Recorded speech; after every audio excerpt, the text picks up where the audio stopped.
No, yours is good.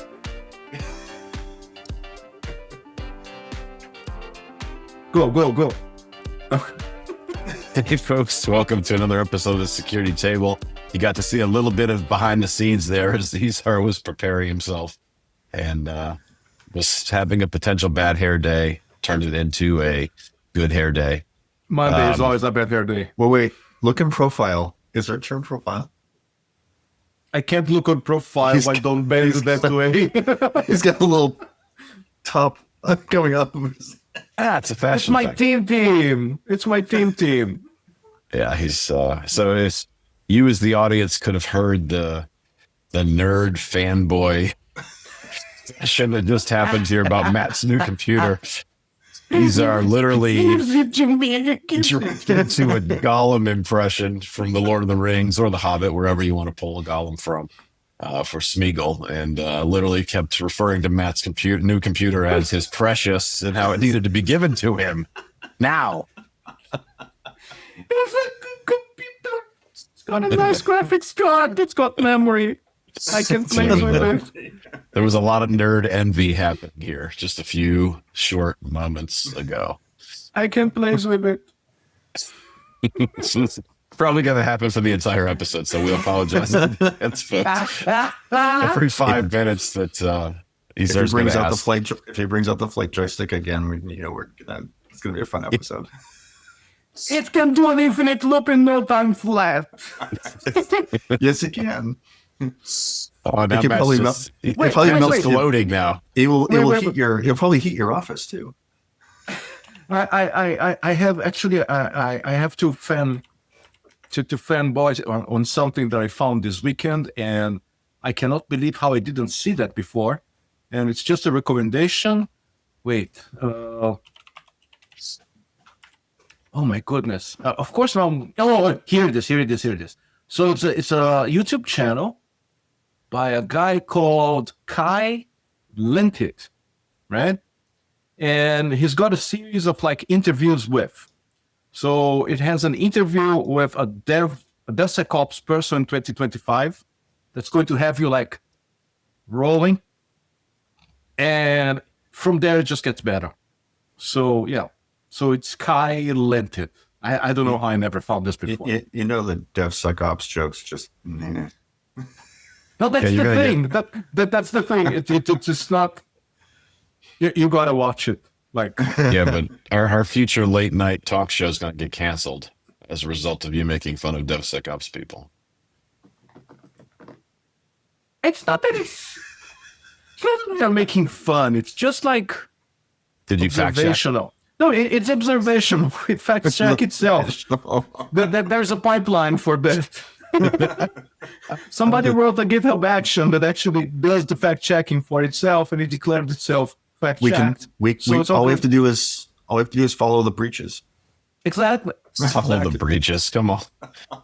The year's 2025. Once more into the breach. Into the breach. All right, Izar, set this up for us. You had a topic that you wanted to discuss. Yes.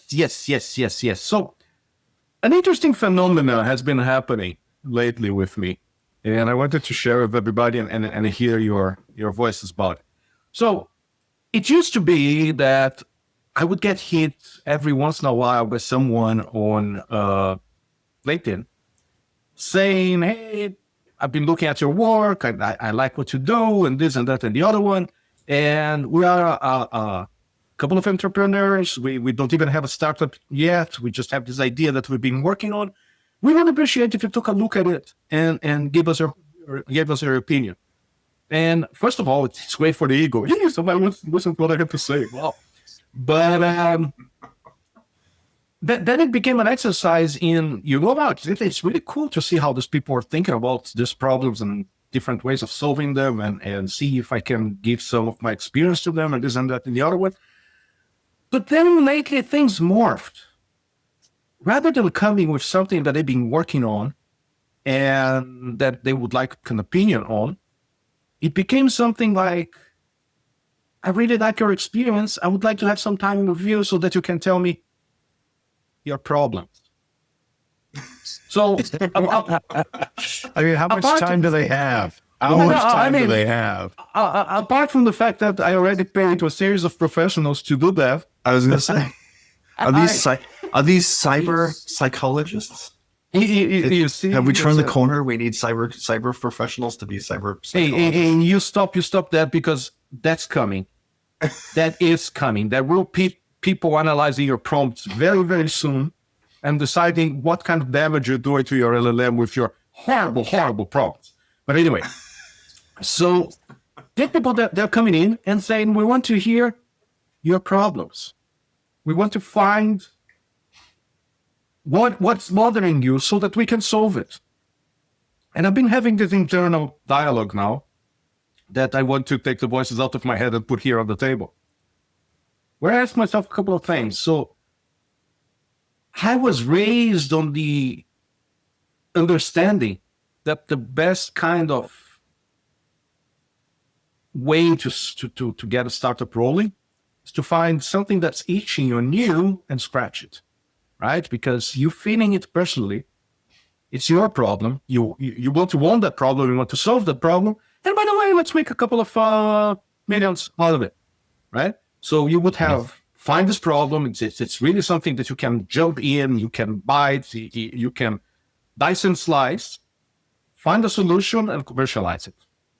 That's how I been in most of my startups, if not all of them. And I wanted to hear from you guys. Am I dinosauring myself here? Like, is everybody now? They're vibe startuping. No, they're vibe startuping. They're creating startups by just asking ChatGPT for ideas of what problem should I go solve. They're just using you as the LLM in the short term. They replaced the LLM with a ISR. I have not been that well trained, but no, I think you're 100% right. Like, from, I guess, my own personal investment thesis based on my experience in starting 2 startups and taking them to exit, both of those companies were rooted in a problem that I was deeply invested into and that I had performed or I had tried to solve in other places first before I built a company. So Security Journey came out of my work at Cisco, building a AppSec training belt program, and then realizing, okay, I've got something here that could go to the rest of the world. So I didn't just have an idea. I had a battle tested in the enterprise approach and brought that into a startup. And then the same thing with Davichi, having worked on threat modeling at Cisco and building a tool inside of Cisco many, many years ago. That led to the idea of Davichi and saying, okay, how can I go after this same problem again? And so when I talk to a potential startup person who has an idea, has a company, and reaches out to me, do it similar to what you're going through here, I won't even consider investing in somebody who hasn't battle tested their idea someplace else. Like, if you don't have the experience and the passion for the problem, you're never going to be successful. And I can say honestly, like, I went up against, with both of my companies, I went up against plenty of people who had an idea and a large check from an investor, and I kicked their butts all the time. Thank you, Matt Stogg, for confirming that for me. But I mean, I had very little, I had no investment. So I bootstrapped both companies from the ground up. I was going up against people who had millions, tens of millions, sometimes hundreds of millions of dollars in investment. And I still kicked their butt at a good percentage, even though they had all of these resources. And I think that my unfair advantage was I had real experience with the problem, whereas they had an idea they thought they could make money with. So if you connect your earlier joke of vibe startup, right? It seems like you're saying is they had an idea of something that somebody might want, and then effectively, and this was probably, they were doing this probably pre LLM, but now, well, I have an idea. There's research already available for me that I can go leverage and then make a company out of. So they're not really they're acting as a somebody who takes action to build the company and manage it, but not the idea person. Yeah, and they weren't rooted in the problem, which I think was really my unfair advantage, was that I was rooted in the problem and had to solve the problem in an enterprise environment first before I thought, hey, this could become a company. And so I think a lot of people, I think the other challenge that we have here in the market right now is startups are cool. Let's just be honest. Everybody wants to say, oh, I have a startup. I'm leaving my full-time job to go build a startup. And I think it's great. I think everybody should do it in their career. You've got some experience doing it as well. And I don't know if you'd agree, but what you learn in those experiences are things that a textbook cannot teach you, a classroom cannot teach you. Having to solve the problem, challenging financial problem in the Mainly I moment. learned not to do it again. That's an important lesson too, though, right? Like, so I think everybody wants a startup. Everybody thinks it's become very vogue to say that you have a startup, you're working on your own company, which I think is good. But the challenge is there's going to be a large percentage of people who aren't really invested in a problem. They're just trying to find a problem. And that's strange to me because the experiences that I had with VCs, I don't know if I was just lucky, but I hear from a lot of people similar experiences. The VCs that I worked with, they very quickly became engaged with what we were doing. They liked the idea, they liked the people executing, and that led them to put money on the table. But then they were part of the execution, part of the orienteering of the startup. It could be because we were so green, and they felt that they needed to. Mm-hmm. But I could feel that they had personal investment beyond the money into it. Well, you never invest in ideas, right? You invest in a team of people. Yeah. That you believe in, because they may have to morph the idea. They may have to change the idea into something else as you get rolling down the pathway. And so the investment is something that really goes into a group of people because you believe these people can be successful. They have markers that make me think no matter what happens, no matter how we adjust the startup scope, they're going to be successful. So my experience with startups is a lot more limited than you guys have, but it seems, so back in the 90s, I think everyone was doing startups. You had an idea person, you had a techie idea person who wanted to drive an idea forward. They had a problem to solve. They knew how to solve it. They wanted to make it happen, but they needed leadership to make it happen. So that was the shift. The startup approach there was somebody finding a management or leadership team to help form a company, do the pitching, do all the legwork and everything, but also build the thing. It seems now there's a leadership group with no thing to build, right? And so there's a leadership team looking for a techie, and they look for the techie either in problems like industry experts have, or vibing it out of an LM. It sounds like. Does that make sense? And does that fit with what you're seeing here? I think a lot of people are doing that, are using LLMs as idea generation because there's not as many fresh ideas available at this particular point. If we think about specifically in application security or even broader into cybersecurity, other than the impact of AI and LLMs to Izar's original problem about, where are the itching problems at? It's really the only thing that's changed in the past few years that I can think of that you could base a company around. And we already saw a big land grab happen over the last 12 months as everybody tried to become the AI version of this or that. And you've got all these startups that are doing, PR generation. The AI is fixing your bugs for you. The AI is fixing the vulnerabilities. But I would say the only real area that I've seen that's an itching problem is securing the AI itself.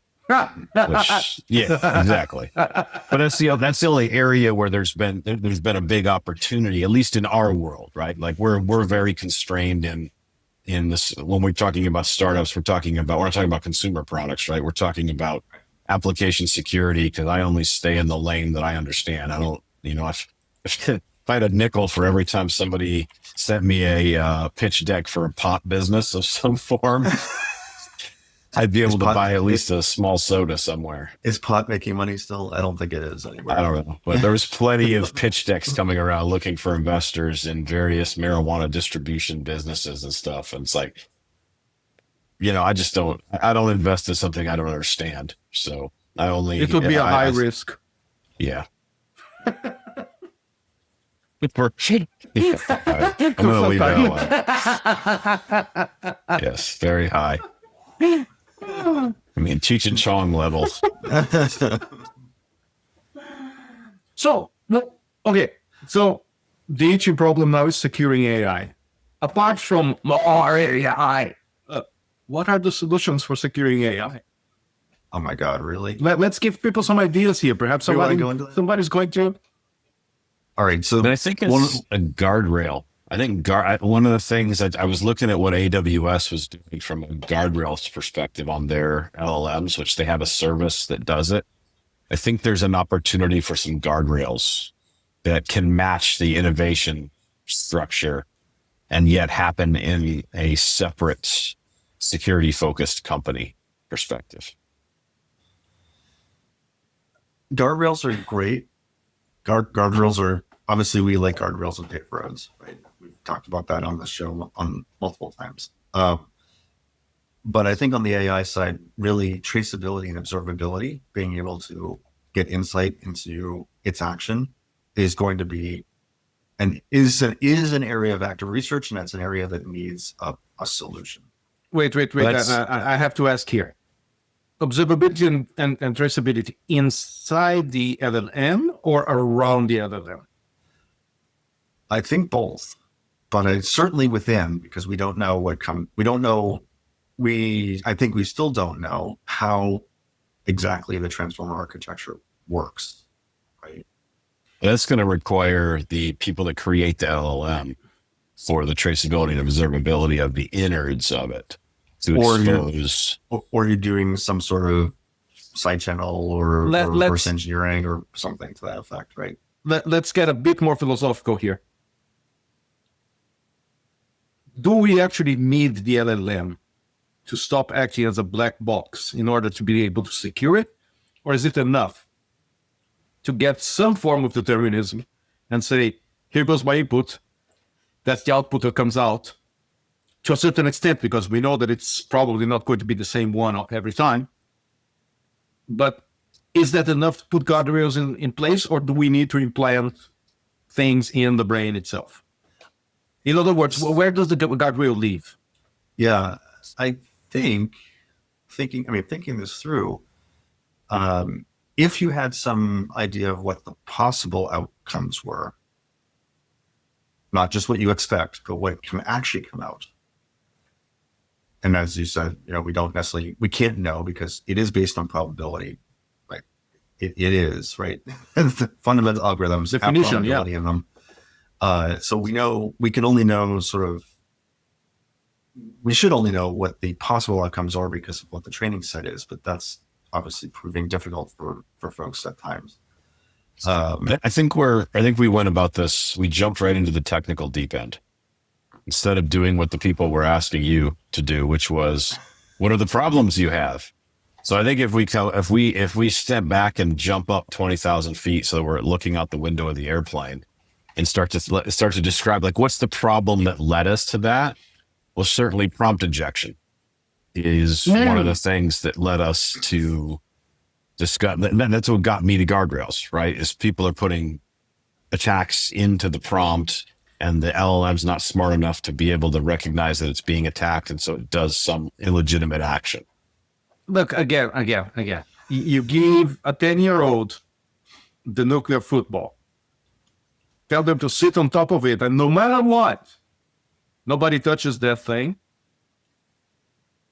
your guardrail to the nuclear football is still a 10-year-old. Here's a hot dog. Go play. Here's a hot dog. Here's an ice cream. You will always find the one thing that will turn their head away. So the problem is not in the fact that, oh my God, I can convince the 10-year-olds to let me get the nuclear football. The problem is that you gave it the nuclear football in the first place. Yeah, but that ship's already sailed. No, it hasn't. It hasn't. The big problem here is not proper ejection.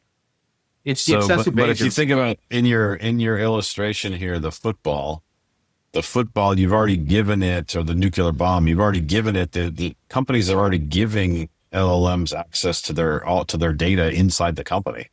Like And if everybody jumps from mass computer, will I jump as well? Probably. But but the fact is, we are again, and this is my pet peeve, and I'm gonna die on this hill. AI is bringing all the old problems up again, repackaged, and we are looking at them with a very surprised Pikachu face. Oh my God, we are seeing the same things that we've been seeing for the last 50 years. Explain that in more depth. So yes, injection has been a problem for 1,000 years, maybe 100 years. But what else? What else are you saying is... You look at enough pyramids and you're going to see a hieroglyph saying, forget everything that you saw before. But even excessive agency, confused deputies, all that good stuff that people are doing some very, very good work on writing top 10 lists and secure this and secure that on AI, right? I got one for you. Sorry. We've Time seen of check, this stuff before. Time of check, time of use. Exactly. Right? People are going there and saying, oh my God, this thing is not deterministic. Yeah, what can I do? We've been showing coins for thousands of years. So, don't come at me and say, we found this new technology and it brings new problems with it. I would love for it to bring a new problem. So far, I haven't seen it yet, I think. So the question was not what causes these are to go off on a rant. The question was, what are the problems that what are the problems that people can use as an inspiration to create a startup today? And so that was why my point was there are challenges in the AI space that people are trying or could try to solve right now. There are no. What else? I'm not saying that there aren't. I'm just saying that there are old problems requiring new solutions. That's what I think I was ranting about. Okay. And so there's an opportunity there for somebody to try to solve that problem in a unique way as a startup today that classic tools aren't going to solve. Like you can't just go buy a solution that's been around for 10 years. It's going to solve your agentic AI security challenges with MCT. There you go. Well, actually, does agentic make it worse or better? Yes. You mean from a security? You're talking about from like a security implementation perspective? So AI is the monolithic application, right, with a database, and then you have agentic, which is microservices, effectively, right, where you have different processes talking to each other. I think that's scary. I saw ChatGPT or OpenAI launched their kind of full-on agent thing, and it was described by them as like the agent has its own browser and it's operating on its own off to the side. And I'm like, this doesn't sound like something that end well. Okay. So I'm going to go there before anybody else goes there. The moment that the agent has its own browser, I want to see how long it's going to take for somebody to say, hey, solve me this differential equation. It's going to go, I can't now. I'm busy. Get me 10 minutes. I'm busy. So if that happens, I'm sure it will, and we'll hear about it soon. But real problem to solve, I guess. If the agent is using a browser, and we know, thinking about your guardrails, discussion there, we know the browsers run on things like JavaScript engines, right? And so, but these are for human behavior and challenges with standards that are sometimes either in flux, not well adopted, not well implemented, questionable or undocumented behaviors. It sounds like a problem to solve would be to have AI aware browsers that the AI agent can use that can naturally address some of those problems, right? So it could constrain. It's not like a sandbox browser almost. To something to that effect, yeah. So Keep that them from that browser doesn't. So if the agent knows how to use a browser, but the browser cannot do SSRF or CSRF or whatever, then you're not going to get those problems. Today we haven't really solved that in human use, but humans can't attack at scale as an individual. Okay. So is there anything else? That might not be a well-baked idea, but at least it's something. No, I mean, I think that's an interesting area that somebody could dive into. But I mean, is there anything outside of AI that you guys are seeing in our industry where, I can't think of a new category that's really hit in the last year or two. Like ASPM is a few years old at this point. Identity is a big thing. Identity, because now with agents, because agents are non-human identities. So like machine-to-machine identity? Yeah, and we've never had a good solution for this. It's been around in the IoT world for a long time. It's just it was so behind the scenes. It's only if you nerded out on it did you ever think about M2M authentication and identification. Well, neutral TLS is a thing, right? But you still have to do you still have to issue identities to these things. Agents don't come with hardware root of trust, whereas IoT can.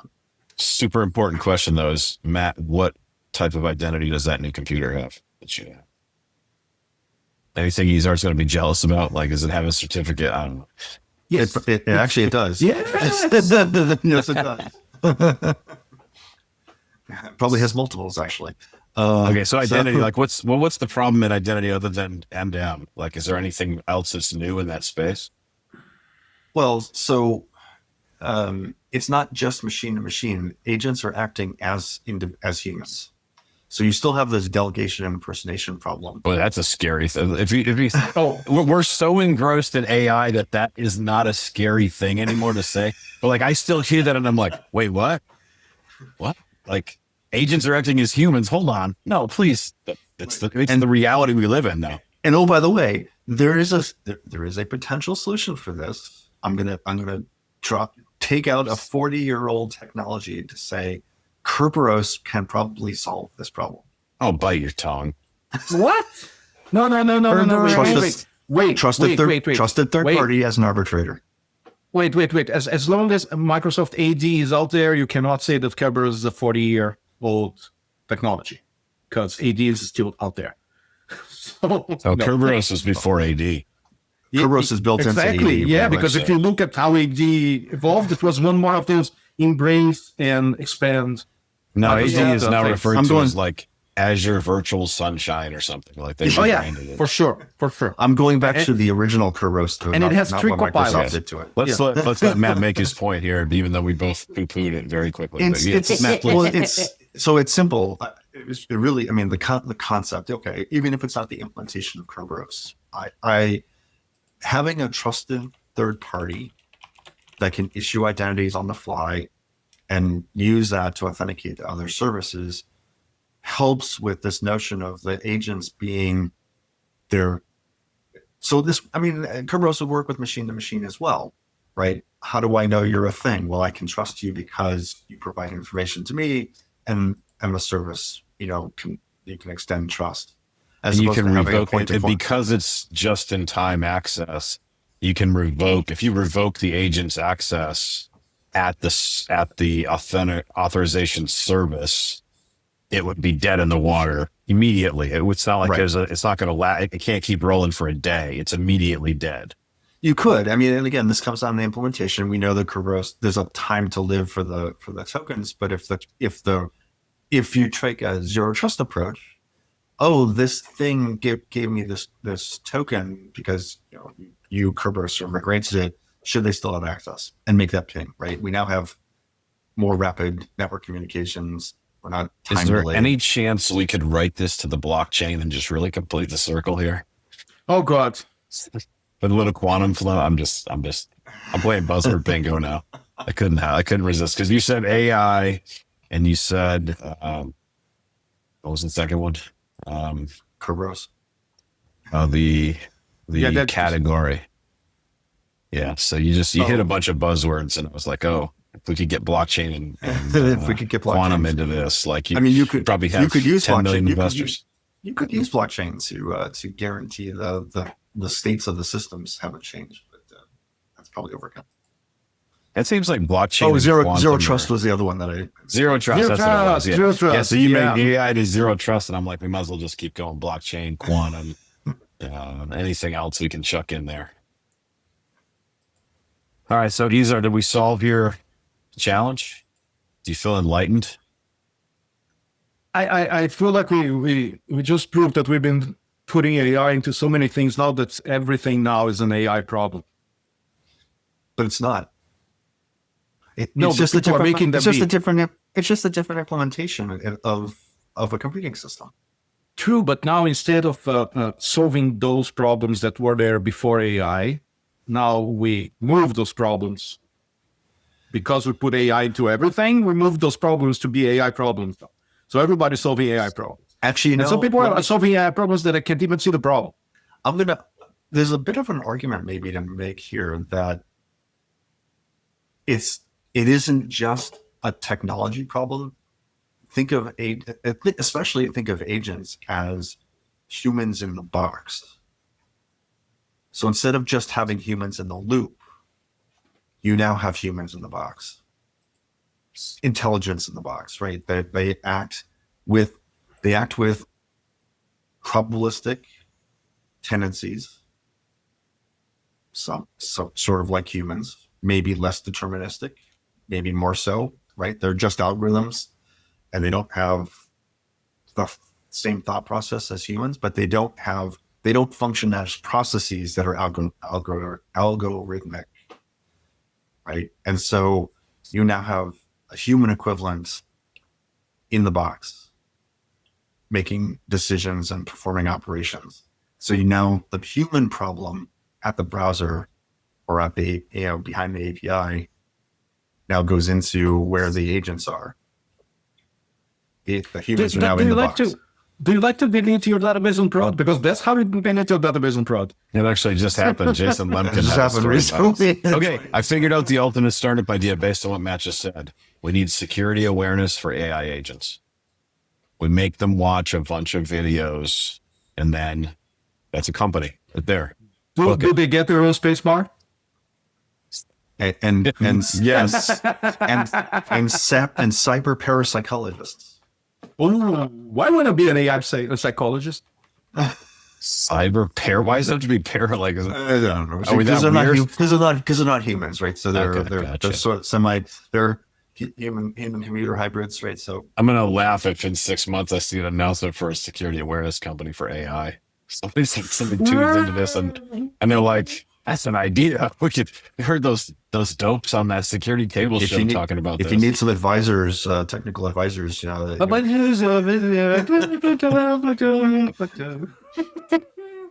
Windows stock.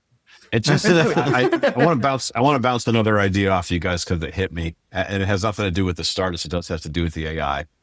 I'm curious about your opinion on this because I may have just had an epiphany. Probably not. I may have. Are you sure that you want to record this?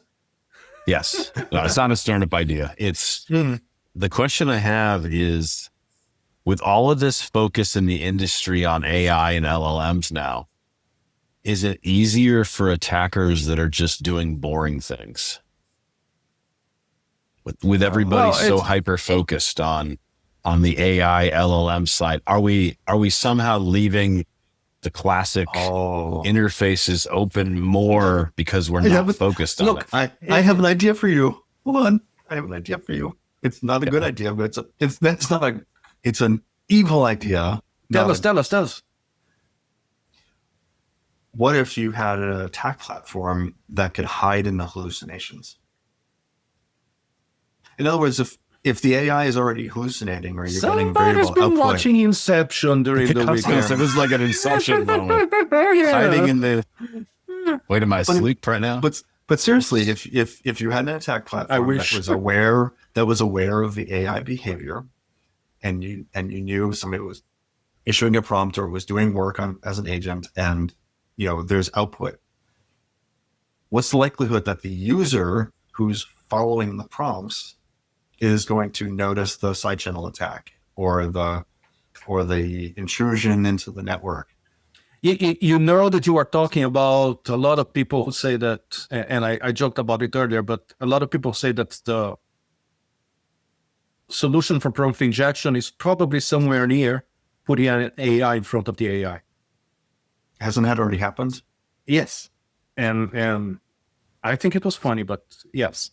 Isn't that the fox starting the henhouse problem? Yes. I found it funny that some people did not see that as a problem, but actually as a solution. But anyway, you guys know what I think about prompt injection. But go back to the original idea. What was it, Chris?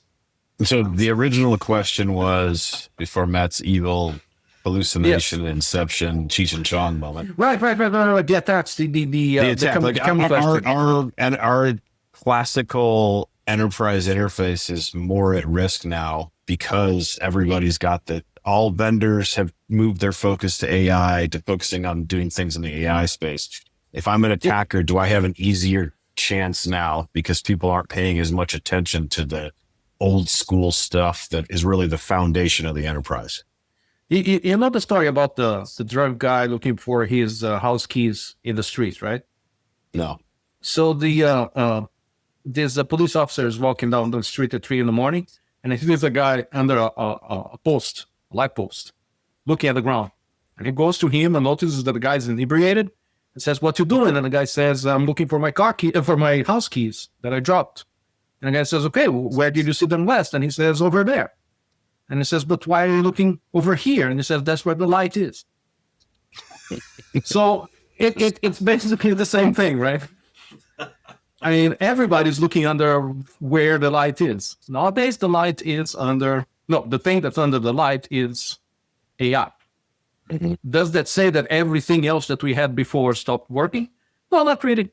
There's a lot of people now who are actually, a lot of people are combining both things and trying to make the AI look better at the places where the light wasn't before. And that's awesome. That's great. Hey, pattern matching and all that good stuff and finding behaviors, and I'm all for it.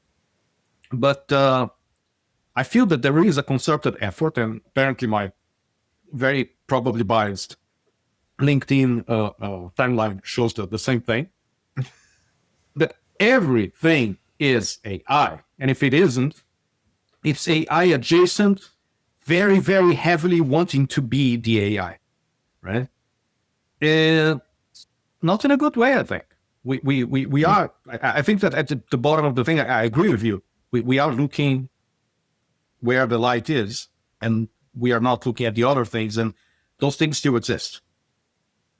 They're still vulnerable. There's a magic trick joke in here somewhere. There's a hammer and nail joke in here somewhere. It's the, I don't know. I still love that.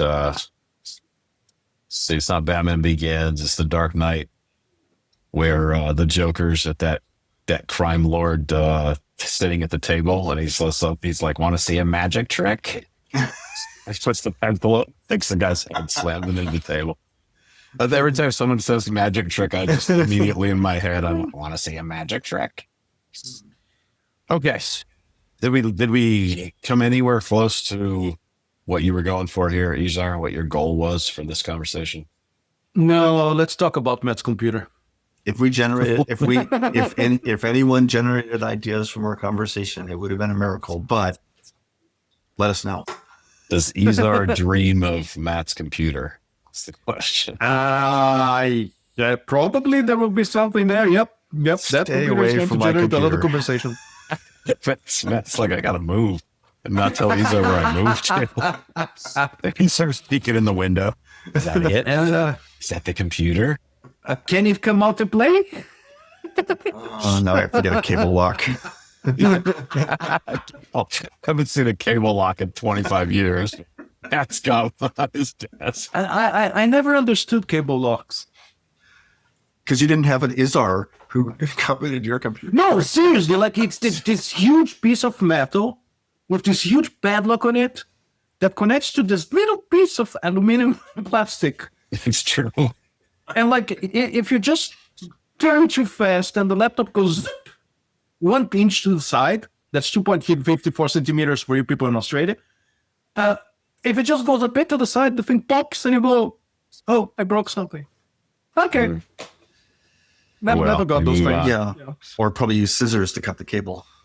Yep. It's almost like it's a theater of security. Oh, don't even get us started on security theater. That's a whole other episode. Come on. It's We the can't- it's the cat. It's the The whole casual. market is a stage, and all tools are actors. It's the casual. Today. It's the casual. It's the casual deterrence.